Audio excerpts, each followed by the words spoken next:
Assalamualaikum warahmatullahi wabarakatuh. Bismillahirrahmanirrahim. Alhamdulillahi rabbil alamin. Allahumma salli wa sallim wa barik ala sayyidina Muhammadin wa ala alihi wa ashabihi ajma'in. Subhanaka la ilma lana illa ma 'allamtana innaka antal alimul hakim. Rabbi shrah li sadri wa yassir li amri wahlul 'uqdatam min lisani yafqahu qawli. Allahumma rzuqna fahman nabiyyin wa hifdzal mursalin wa ilhamal malaikatil muqarrabin bi rahmatika ya arhamar rahimin wa la haula wa la quwwata illa billahil aliyyil azim. Alhamdulillah, segala puji syukur kehadirat Allah Subhanahu wa Ta'ala yang telah memberikan nikmat kesehatan dan kesempatan kepada kita semua, sehingga malam hari ini kita dapat bertemu kembali untuk melanjutkan kajian kita sebagaimana biasa, yang mana malam hari ini terjadwal kajian kita membaca dua kitab. Yang pertama yaitu kajian rumah tangga Islami dengan membaca kitab Al-Muhimmah. Kemudian yang kedua nanti kajian Tauhid dengan membaca kitab Kifayatul Awam. Sholawat beriring salam tidak lupa pula kita hadiahkan kepada junjungan kita baginda Nabi Muhammad SAW. Allahumma sholli wa sallim wa barik alaihi. Mudah-mudahan dengan banyaknya kita bersalawat kepada beliau, kita ini termasuk salah satu di antara umatnya yang mendapatkan syafaat di hari akhir kelak. Amin ya rabbal alamin. Yang saya muliakan dan hormati para pengurus Badan Kenadiran Masjid Al-Falah, tuan-tuan guru, para ustaz-ustazah, muallim-muallimah, para jamaah, bapak ibu hadirin wal hadirat rahimakumullah. Alhamdulillah, malam hari ini kita akan mulakan kajian atau pembahasan kita yang pertama, yaitu kajian rumah tangga Islami dengan membaca kitab Al-Muhimmah. Sekarang di halaman ke-7.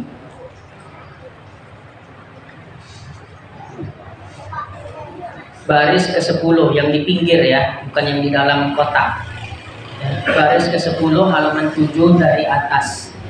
Kalau yang Latin saya tak tahu pula. Ada katanya kitabnya yang Latin. Ada ya. Mantap tuh. Maka mendahulukan Rasulullah, itu ibaratnya. Udah ketemu Pak Isa? Halaman 7. Nah ini. Dan baris ke-10 dari atas. Ada nampak? Bismillahirrahmanirrahim. Malam ini kita mulakan yang pertama kitab Muhimmah, karena bulan lalu yang pertama kitab Kifayatul Awam ya. Jadi malam ini kitab Muhimmah. Mudahan malam ini bisa dua kitab yang kita baca. Maka mendahulukan, sudah. Qala al-muallif rahimahullah wa nafa'ana bihi wa bi 'ulumihi fid dharaini amin ya mujibas sa'ilin. Maka mendahulukan Rasulullah sallallahu alaihi wasallam akan hak segala suaminya atas tiap-tiap segala perempuan, hingga mendahulukan ia akan hak dua ibu bapa, seperti barang yang datang ia daripada targhib pada muragibkan bagi hak dua ibu bapaknya dan jaujanya, jaujah itu istrinya, atas barang yang diceritakan daripada Sayyidina Umar ibn al-Khattab radhiyallahu anhu. Pembahasan yang lalu dari kitab Muhimmah ini, ada seorang Arab Badui yang datang kepada baginda Nabi Muhammad SAW. Kata Arab Badui ini, ya Muhammad, kalau kau tunjukkan kepada saya mukjizatmu, ya, sebagaimana kau tunjukkan kepada para sahabatmu, aku beriman kepadamu ya Muhammad. Kata Arab Badui. Nah, kemudian kamu mau aku tunjukkan apa? Kata Nabi Muhammad. Kalau memang betul kau seorang Rasul, coba engkau Muhammad panggil pohon kurma yang ada di sana datang kemari. Nah, apa enggak kalau kita nih hajab, ya kan? Nah, coba Pak Isa, kalau betul lah Pak Isa ini begini begitu, nah, pohon mangga tuh di sana panggil kemari. Nah, itulah permintaan Arab Badui kepada baginda Nabi Muhammad sallallahu alaihi wasallam. Tapi dia berjanji kalau memang ditunjukkan mukjizatnya Nabi kepada beliau, kepada Badui tadi, akan masuk Islam si Badui ini. Walhasil Nabi bersabda kepada Badui tadi, ya, kalau begitu kau dekati pohon kurma itu, kau katakan, ya, kamu dipanggil oleh Nabi Muhammad. Ya, akhirnya si Badui ini datang ke pohon kurma tuh. Pohon kurma, kamu dipanggil oleh Rasulullah di sana. Tiba-tiba pohon kurma tuh bergerak ke kanan, bergerak ke kiri. Tercabutlah akarnya, berjalan pohon kurma itu menghadap Rasulullah. Tercengang betul ini orang Arab Badui. Uma oi katanya. Betul tidak nih katanya kan. Terdiam, terpaku menyaksikan kejadian yang luar biasa. Nah, kemudian ketika itu udah dekatlah pohon kurma itu kepada Nabi Muhammad. Pohon kurma itu pun bercakap. Entah di mana mulutnya, tapi terdengar suara dari pohon kurma itu. Assalamu alayka ya Nabi Allah. Assalamu alayka ya Rasulullah. Assalamu alayka ya Habibullah. Nah, baru kata Nabi Muhammad, "Cemana Arab Badui? Dah kau tengok nih mukjizat hamba nih, ya?" Naam ya Muhammad. Udah? Jadi kau udah yakin, udah percaya kalau aku memang Rasul utusan Allah Ta'ala? Sudah yakin. Nah, wahai pohon kurma, balik ke tempat asalmu. Balik lagi pohon kurma itu ke tempat asalnya, tertancap lagi balik ke tanah itu seperti semula. Nah, barulah di situ orang Badui tadi mengucap 2 kalimat syahadat. Asyhadu an la ilaha illallah wa asyhadu anna Muhammadar Rasulullah. Di sini satu pelajaran penting yang bisa kita petik. Ya, segala sesuatu yang dilewati Nabi, baik itu tumbuhan, baik itu benda tanah, itu batu, kalau Nabi lewat di dekat mereka, mereka selalu bersolawat kepada Nabi. Nabi kalau jalan lewat pohon tuh assalamu alayka ya Rasulullah. Nabi kalau lewat bebatuan, batu-batu tuh bercakap assalamu alayka ya Rasulullah. Nabi lewat tunggul, tahu tak tunggul? Tunggul pun bercakap, bersolawat kepada Nabi. Assalamu alayka ya Rasulullah. Ini cabaran untuk kita nih, ya. Sosok makhluk, itu makhluk enggak dalam tauhid? Makhluk ya. Yang tak punya akal mengerti siapa nabinya. Makanya mereka bersolawat kepada Nabi. Kita ini ada akal? Ada. Nah, harusnya kita yang lebih berhak paling banyak solawatnya kepada Nabi Muhammad. Udah berapa hari ini solawat kita? Udah berapa solawat kita hari ini? Ngaji tauhid tinggi-tinggi, solawat malas. Harusnya kalau udah mengaji tauhid tinggi-tinggi itu selaras dia, makin banyak solawat awak. Ngaji tauhid sampai ke aras. Ya, kenapa saya bilang sampai ke aras? Ngaji tauhid halus betul penyampaian tuh. Ya, ngaji tauhid kalau tak halus betul tak sodok. Nah, berapa selawat kau? Sholat tu aja loh dan berselawat Ustaz. Padahal yang mengajarkan keimanan itu siapa kalau bukan Nabi Muhammad? Berarti kita nggak pandai berterima kasih kepada Rasulullah. Ya, kalau bukan karena Rasul Shallallahu Alaihi Wasallam, kita nggak mengenal zat, ya, zat yang esa, yang kita kaji kemana-mana kitab tauhid itu. Ya, ngaji tauhid kan mengesakan Allah tujuannya. Kalau tidak dari Nabi Muhammad, dari mana kita kenal Allah Subhanahu Wa Taala? Jadi kalau kita enggan, malas bersolawat kepada Nabi Muhammad, berarti kita nih, ya, tidak pandai berterima kasih kepada Nabi Muhammad. Ulama-ulama ada membuat solawat-solawat khusus dengan khasiat-khasiatnya tersendiri. Itu tak usah dulu kita amal pun tak mengapa. Istiqomah Allahumma sholli ala sayyidina Muhammad, Allahumma sholli ala sayyidina Muhammad, Allahumma sholli ala sayyidina Muhammad. Itu aja kita banyak-banyakkan. Nah, kalau di dalam kitab Faidul Qadir, Imam Munawi mengatakan tidak dikatakan seseorang itu sebagai ahli solawat bila dalam sehari solawatnya tidak sampai 300 kali. Ya, berarti bukan ahli solawat itu. 300 kali itu kojab. Coba aja lah. 5 menit tak sampai. Entahlah ya, kalau udah biasa 5 menit tak sampai. Ya, kojab aja tuh. Mungkin dari rumah kita ke Masjid Al-Falah ini udah lebih dari 300. Ya. Jadi ini maksudnya pengingat untuk kita. Kita berterima kasihlah kepada Nabi Muhammad. Caranya bagaimana? Dengan kita memperbanyak sholawat kepada Nabi Muhammad. Itulah tanda terima kasih kita kepada baginda Nabi Muhammad SAW. Karena melalui beliaulah kita mengenal Tuhan yang sebenar-benar Tuhan. Ya, yang kita kaji memang kitabnya ulama. Tapi ulama itu tahu tauhid dari siapa? Siapa rupanya yang membawa syariat Islam ini kalau bukan Nabi Muhammad. Jadi jangan sampai kita mengaji tauhid halus sehalus-halusnya. Mengaji tauhid sampai ke aras langit ke-7 kajian itu. Ya, tapi sholawat kepada Nabi malas. Ya, mending ngaji apalah kita. Tutup aja ngaji tauhidnya.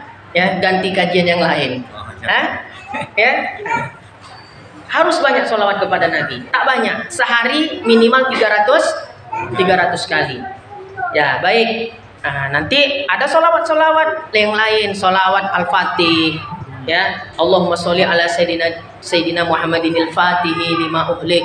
Itu kalau ingin membuka pintu pemahaman. Baca sholawat Al-Fatih setiap habis sholat subuh 11 kali. Kalau mengaji bebal kali otak nih, payah kali menangkap. Ya, apa amalan yang bisa Ustaz? Itu diantaranya sholawat Al-Fatih. Itu nanti itu. Yang penting istiqomah sholawat paling pendek aja. Allahumma sholli ala Sayyidina Muhammad. Itu perbanyak ya, jangan kurang dari 300 kali. Nah, ini ya, pohon kurma aja ngerti berterima kasih kepada Nabi Muhammad. Pohon kurma. Ya, masa kita umat yang dibela-bela Nabi Muhammad sampai Nabi Muhammad wafat, yang diingat Nabi siapa? Kita kan, ummati. Kita dibela Nabi Muhammad, maka kita berterima kasih kepada Nabi Muhammad. Dengan apa terima kasih kita? Memperbanyak sholawat kepada baginda Nabi Muhammad Sallallahu Alaihi Wasallam.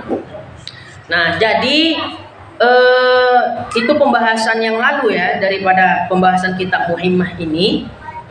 Sampai Nabi bersabda, jikalau boleh maka seorang bahwa sujud bagi yang lain daripada Allah Ta'ala, niscaya aku suruh akan sekalian perempuan bahwa sujud suaminya, ya, maka sujud ya semuanya bagi suami mereka itu, karena membesarkan bagi hak suami mereka itu. Nah, jadi si Arab Badui setelah mengucap 2 kalimat syahadat sebagai tanda terima kasihnya kepada Nabi Muhammad, Arab Badui ini mau sujud di depan Nabi Muhammad, tapi dilarang sama Nabi Muhammad, jangan sujud kepada saya, jangan sujud kepada selain Allah. Kalau seandainya ya sujud kepada selain Allah itu diperbolehkan, kata baginda Nabi Muhammad SAW, niscaya aku suruh wanita-wanita, istri-istri untuk sujud kepada suaminya, karena besarnya hak suami terhadap istri. Nah, gitu dia. Jadi di sini menginformasikan kepada kita ya, bahwa haknya suami ya terhadap istri itu setelah hak seorang istri kepada Allah. Berarti Allah, suami, baru kedua orang tua. Ngerti ya maksudnya tuh ya? Makanya di sini kita bahas tadi, maka mendahulukan Rasulullah Shallallahu Alaihi Wasallam akan hak segala suaminya atas tiap-tiap segala perempuan, hingga mendahulukan ia hak dari 2 ibu bapaknya. Ya, jadi haknya suami terhadap istri lebih besar daripada ya kewajiban istri kepada suami, lebih besar daripada kewajiban istri kepada kedua orang tuanya. Nah, gitu dia maksudnya.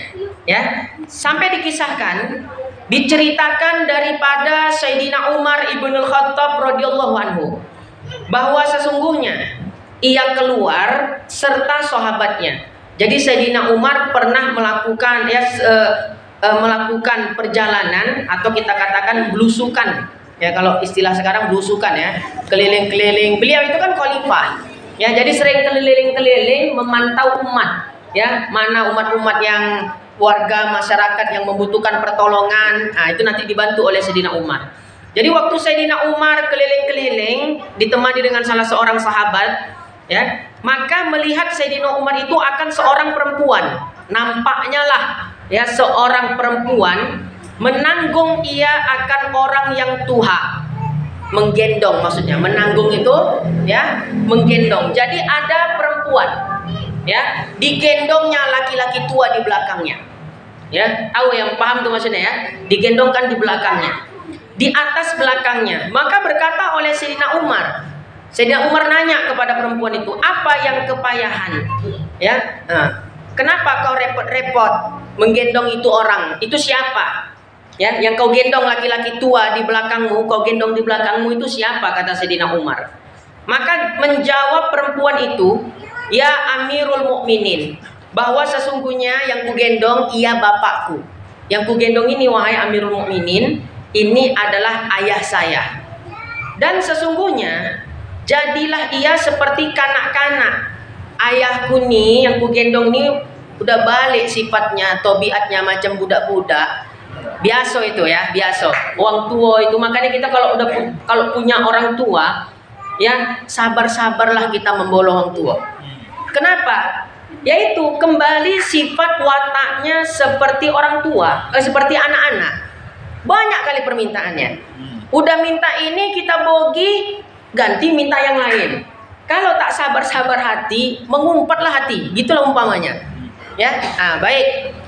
Jadi kata si perempuan, ayahku ini balik macam anak-anak lagi, wahai Amirul Mukminin. Ingin ia pada tiap-tiap sesuatu itu satu saat, ya, dan satu saat berkehendak ia kepada bermain-main tanah. Seperti bermain-main kanak-kanak yang kecil. Banyak betul permintaannya, wahai Amirul Mukminin. Ya, kojab-kojab minta ini, sebentar-sebentar minta ini, sebentar-sebentar minta itu. Sebentar, main-main dia, main-main tanah, ngorek-ngorek tanah, ya, macam budak-budak lah, ya, bermain-main. Apa bahasa kita nih? Zawal. Begitulah umpamanya, ya. Dan sekali pula meminta ia akan minuman. Maka tiap-tiap goib aku daripadanya, memanggil ia akan daku dengan ranainya. Ranai itu tangis, merengek-rengek. Jadi ayahnya nih tadi karena udah sifat tobiatnya macam anak-anak balik, ya. Jadi kalau minta minum itu rewel, minum gitu. Pergilah anak perempuan ini tadi ke dapur mengambilkan air minum tuh.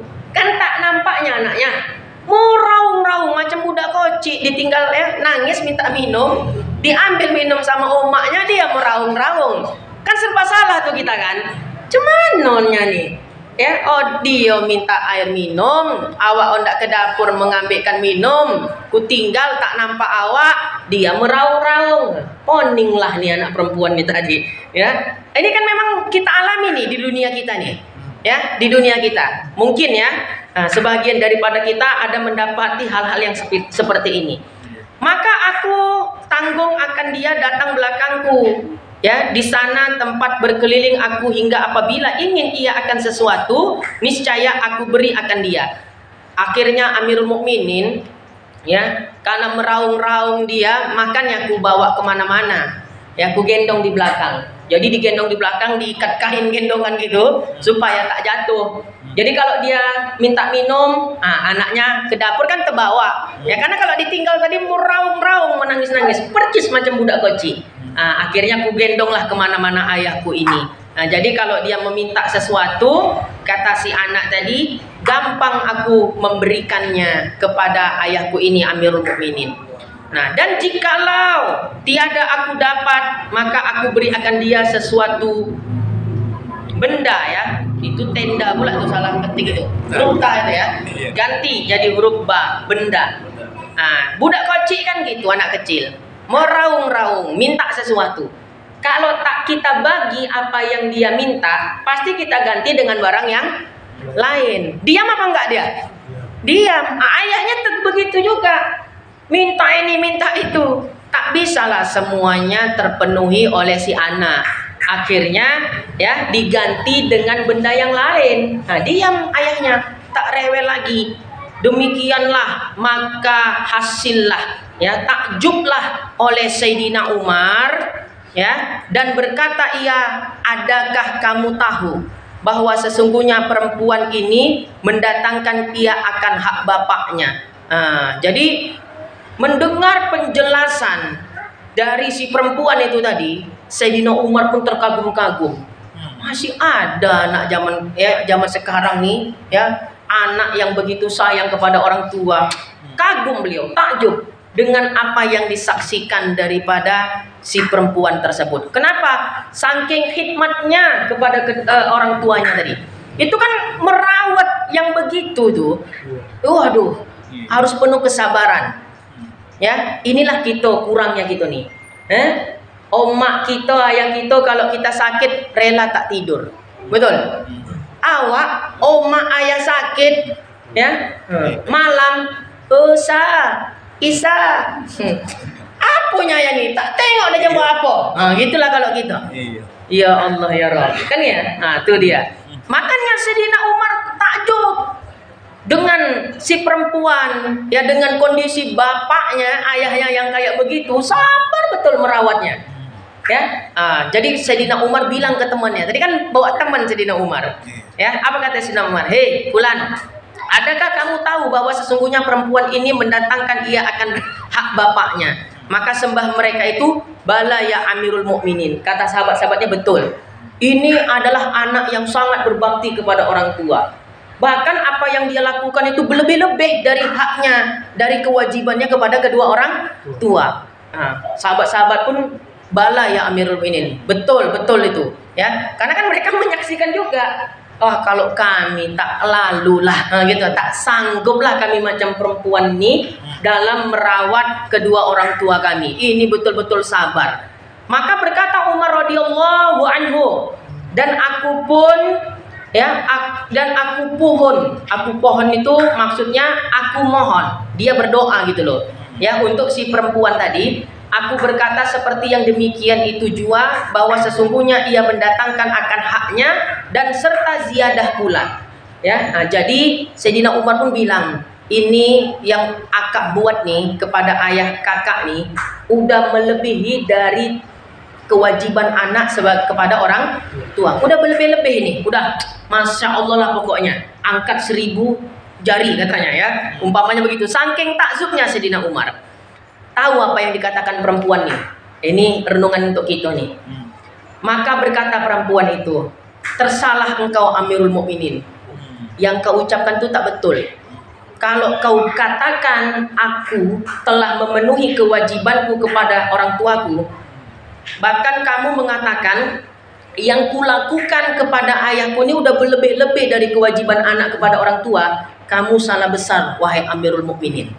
Amirul Mukminin dilakukan begitu, ya, kamu salah besar wahai Amirul Mukminin. Apa kata perempuan tadi? Karena belum lagi aku bayarkan haknya, ya, belum sempurna itu. Apa yang kulakukan kepada ayahku ini belum sebenar-benarnya, bahwa sesungguhnya adalah bapakku itu, ayahku, memeliharakan ia akan daku, dan berdirilah ia dengan segala sebabku, ya, dan berkhidmat ia akan daku, serta mencita-citakan akan hidupku. Waktuku kecil, kata anak perempuan ini, sampai aku dewasa, ya, sampai berkeluarga, ayahku ini berkorban segalanya untukku. Cemana aku bisa makan sodap, kalau aku sakit dirawatnya motan-motan supaya sehat, ya, disekolahkannya aku supaya tercapai cita-citaku, ya. Dia, ayahku, betul-betul berkorban untukku. Kenapa? Dia ingin hidup yang layak untuk anaknya. Itu kata si perempuan. Tapi wahai Amirul Mukminin, dan enggan ia daripada matiku, ya, pengen anaknya hidup enak, tidak mengharapkan anaknya mati, ya, maksudnya pengen hidup enak, jangan sampai anaknya susah. Nah, kemudian kata si perempuan tadi, jujur dia, ya, dan berkhidmatku, aku berkhidmat kepada ayahku, dan aku berdiri memeliharakan dia, aku jaga dia nih waktu sakit, dan tetapi aku mencita-citakan akan matinya. Ngerti nggak maksudnya tuh? Ya, aduh, copatlah ayahku mati nih. Bikin susah aja. Banyak apa enggak di antara kita tuh? Saya sering gitu ya. Gini, kadang ada orang datang, Ustadz, tolonglah, apa Bu Pak, tengokkanlah orang tua kami. Ya, kami udah kumpul semua. Kayaknya hari itu sepakat mati aja ayahnya gitu. Coba mati. Iya, ini sering marah saya sama orang-orang kayak begitu tuh. Jadi datang, jadi maksudnya hajat apa? Kami anak-anaknya udah kumpul semua Pak Ustadz. Ya maksudnya tolonglah Pak Ustadz tengok-tengokkan. Entahnya ada alasannya apa? Kasihan dia Pak Ustadz kayak gitu. Kalau cepat mati kan tonang dia. Dalam hati apa? Memang kalian tak ondak memboloh ayah kalian nih. Memang anak durhaka. Ya. Banyak nggak yang kayak begitu tuh? Ya ini kan perempuan ini betul katanya. Aku belum menunaikan kewajibanku sebagai anak. Kalau ayahku membolokku, mengurusku, pengen ayahku tuh supaya aku hidup enak gitu loh. Nggak susah. Tapi aku sekarang jaga dia sakit, tapi aku berharap cepat mati dia. Menyusahkan. Dan ini ya mewakili daripada kebanyakan kita ini. Dirawat juga ayah emaknya itu. Ya, tapi berharap apa? Cepatlah mati koma. Cepatlah mati, ya. Mati apa? Kau ya. Ini umumnya kita. Jadi ya sebagaimana kata perempuan tadi itu, yang kau cakapkan itu wahai Amirul Mukminin nggak betul. Kalau kau katakan aku telah memenuhi kewajiban sebagai anak kepada orang tua, bahkan yang kulakukan ini udah berlebih dari kewajiban anak kepada orang tua, nggak benar itu. Ya, aku jujur nih katanya. Ya, aku rawat ayahku nih, tapi sambil mendomal. Ya, mendomal ya. Hati itu mendongkol. Ya, sambil minta ke Allah, lama betul lah ayah mati. Ya, jadi kita nih punya orang tua sakit, rawatlah elok-elok. Ya, rawat. Bisa jadi sabarnya kita, pengorbanan kita merawat orang tua tuh nanti dari situ diangkat derajat kita oleh Allah.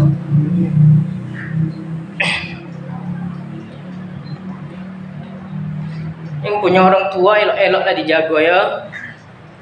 Nanti kalau udah tak ada, poning kita kemana nak mengadu, tak ada tertengok-tengok kita lagi dah. Bahkan Nabi SAW, ya, beliau itu diberi satu keutamaan oleh Allah. Apa keutamaannya? Di antaranya bisa mengkapling-kapling surga. Maksudnya apa? Beliau berhak menunjuk siapa yang beliau kehendaki untuk masuk ke dalam surga. Di antaranya apa? Orang yang dijamin oleh Rasul Shallallahu Alaihi Wasallam untuk mendapatkan surga, pasti masuk surga. Ya, orang yang memang patuh dan ya taat kepada kedua orang tuanya. Betul-betul perhatian, ikhlas merawat, mengurus orang tua. Gimana pun keadaannya. Nabi Shallallahu Alaihi Wasallam bersabda, "Innama ana qasim, wallahu yu'ti." Ya, sesungguhnya aku hanyalah orang yang membagi. Jadi Nabi bisa menunjuk, fulan kau masuk surga, fulan. Nah, itu kan ya kelebihan yang Allah berikan kepada baginda Nabi Muhammad SAW.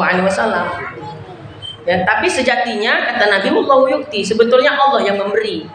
Jadi itu adalah bentuk penghargaan Allah kepada Nabi Muhammad untuk menunjuk siapa-siapa orang-orang yang akan beliau tunjuk kelak akan masuk ke dalam surga. Di antaranya ya anak-anak yang ikhlas di dalam merawat orang tuanya.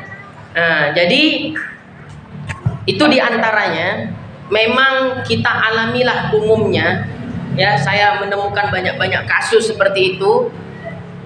Kalau udah orang tua sakit tak bisa apa-apa, berkumpul anak nih bukan untuk musyawarah menjaga. Berkumpul nih kita carilah ustaz. Jadi awak tuh disuruh mendoakan ayah cepat mati. Kan gitu. Mana tahu nih Pak Ustaz, ada bolo-boloan ayah kami, ada bolo-boloan emak kami, tolonglah. Ya.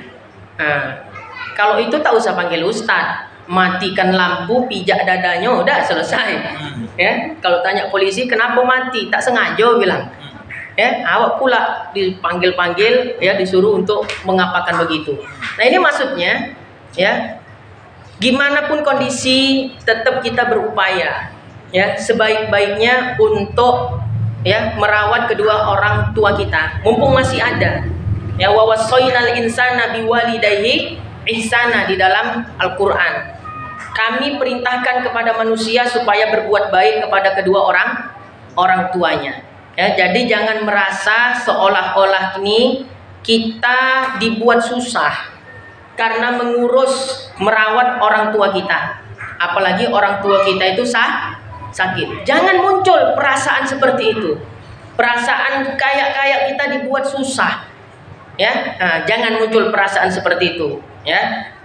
Berkat mungkin, ya, berkat kesabaran kita, ya, dalam merawat mengurus kedua orang tua ikhlas, ya, itu bisa jadi asbab kita diangkat derajatnya oleh Allah Subhanahu wa taala.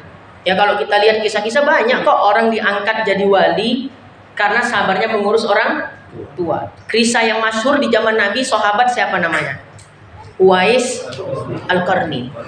Kalau kata Wahabi itu doib hadisnya terserah. Ya, ini kan kita untuk ambil pelajaran. Ya, gimana beliau taatnya sampai beliau itu, ya, kepengennya ibunya haji, jalan kaki dibawanya haji, ya, sampai seperti itu pengorbanan daripada Uwais Al-Qarni. Jadi berbakti kepada orang tua harus totalitas, habis-habisan maksudnya, ya. Jangan khawatir urusan rezeki yang kita keluarkan itu, kalau ikhlas diganti Allah itu. Mungkin, ya, karena kita lupa diri.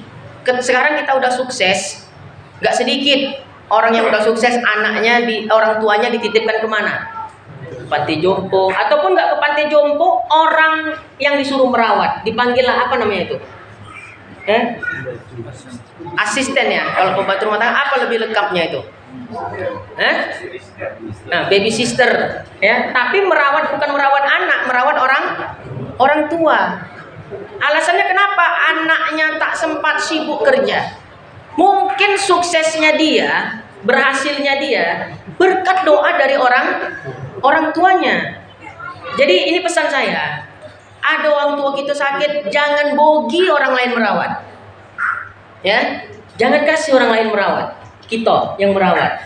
Ya, nah, harus totalitas, habis-habisan sudah. Gak usah khawatir rezeki nanti insya Allah datang itu dari penggantinya. Ya, harus totalitas, jangan tanggung-tanggung, ya, jangan tanggung-tanggung.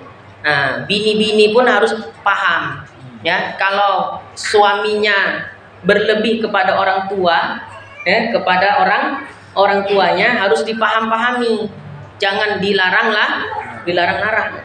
Nah, jadi inilah inti dari kitab Muhimmah yang kita bahas, bahwa dikisahkan sampai seperti itu pun udah dipuji Sayyidina Umar, si perempuan tadi, bahwa perempuan tadi telah menunaikan kewajibannya kepada ayahnya, bahkan dianggap melebihkan daripada yang diwajibkan. Ternyata apa yang disangkakan oleh Sayyidina Umar, ya, berbanding terbalik dengan pengakuan dari si perempuan. Pelajarannya di sini, kenapa Sayyidina Umar berkata demikian? Itu bentuk husnuzonnya Sayyidina Umar kepada si perempuan. Jadi kita melihat situasi apapun dituntut untuk senantiasa berbaik sangka. Nah, walaupun sangkaan kita itu tak benar. Jadi husnuzon itu nggak ada ruginya, hadirin. Ya, tak ada ruginya orang yang husnuzon. Kalaupun salah tak jadi dosa. Kalau suuzon betul pun tetap dosa, kan gitu. Kalau suuzon, buruk sangka, meskipun benar sangkaan kita itu, ya tetap dosa. Tapi husnuzon, baik sangka, kalaupun salah sangkaan kita nggak berdosa. Ya, nah, jadi Sayyidina Amirul Mukminin Sayyidina Umar Ibn Al-Khattab mengajarkan kepada kita untuk kita, ya, senantiasa berbaik sangka. Dan yang hebatnya ini, perempuan ini jujur dia. Ya, engkau salah wahai Amirul Mukminin, sangkaanmu nggak benar. Ya, kenapa tidak benar? Kalau ayahku membolokku, kepengen aku hidup enak.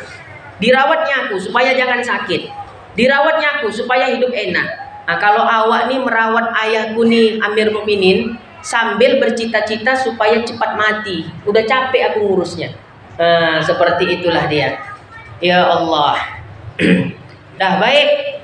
Untuk kita muhimmah ya, kita padakan untuk di situ dulu.